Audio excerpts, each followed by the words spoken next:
means that necessarily the rapprochement process between Armenia and Turkey needs to be linked to the Nagorno-Karabakh negotiations. I'm not saying that. What I am saying, however, is that there has to be parallel processes, and the processes have to be synchronized.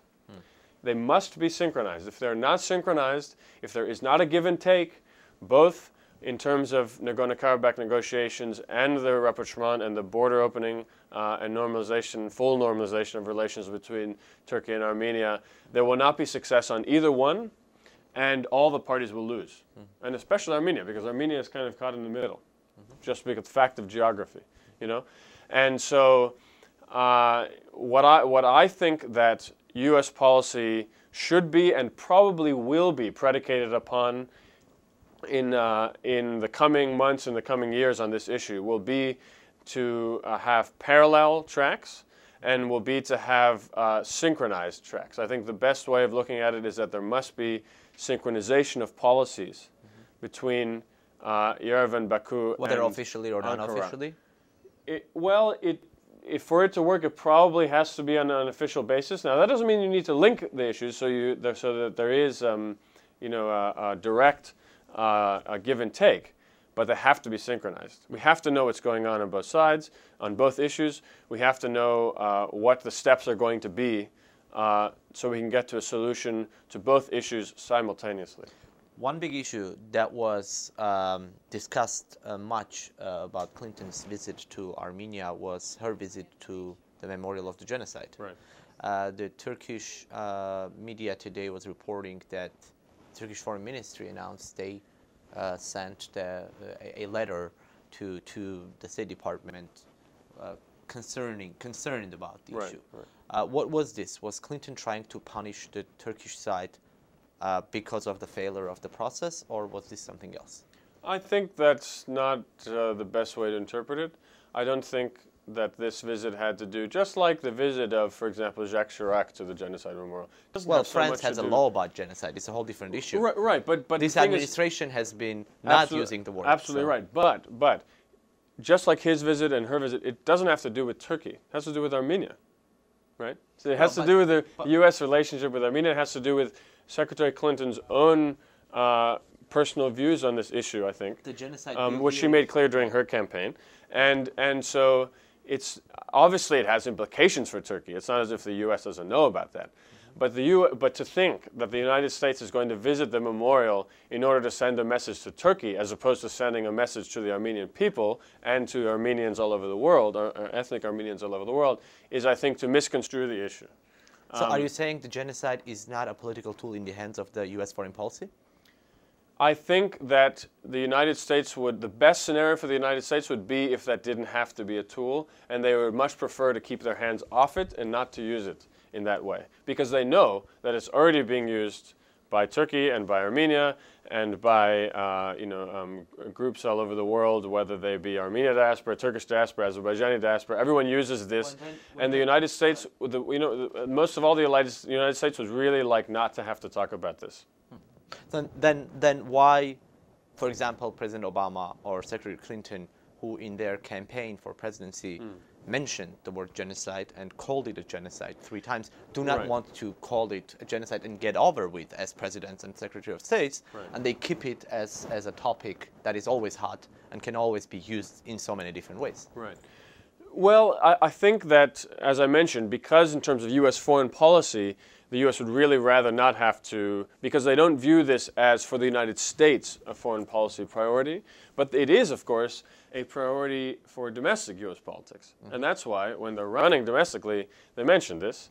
But then when you set your foot in a decision-making position and you're viewing U.S. strategic interests globally, right, it really is not one of the key issues.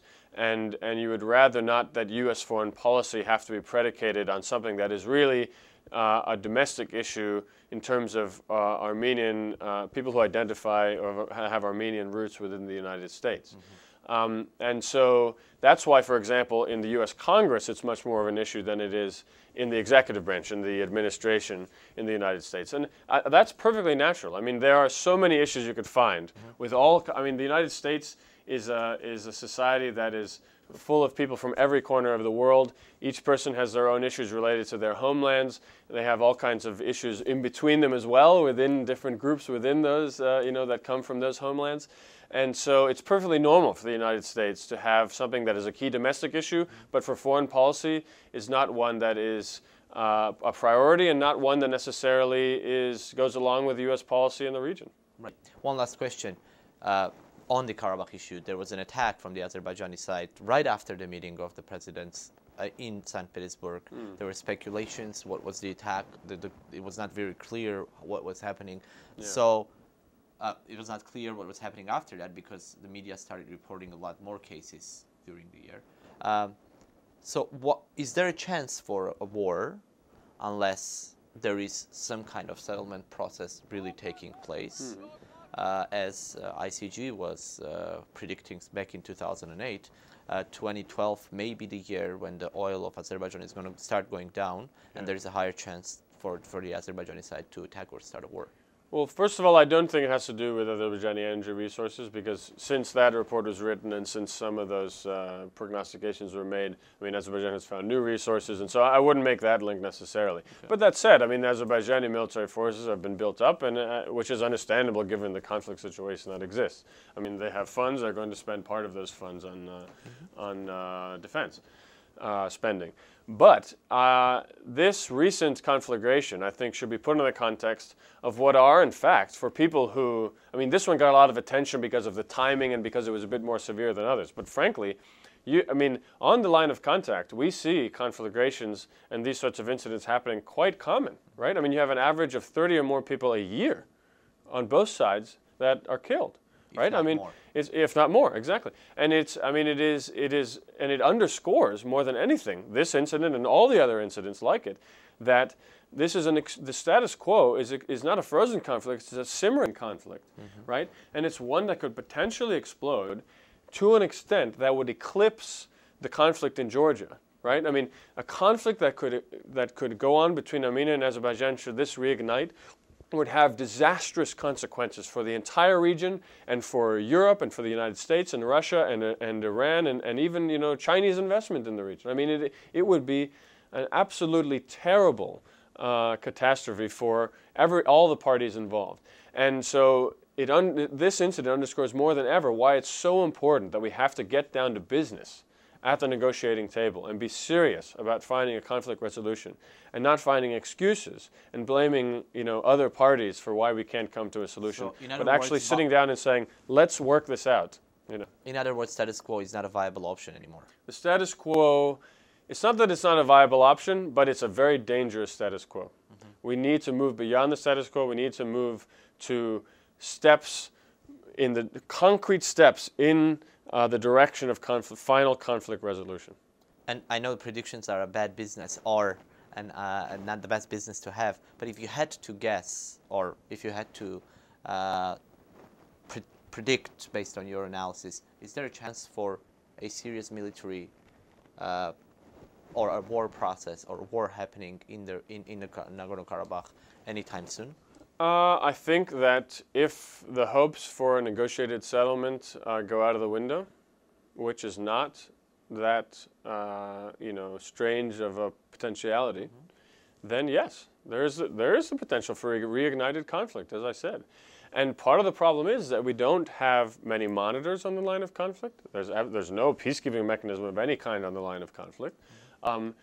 What could happen is not even if either party wants it to happen, a mistake, a miscalculation could lead to conflict, to a reignition of the conflict, right?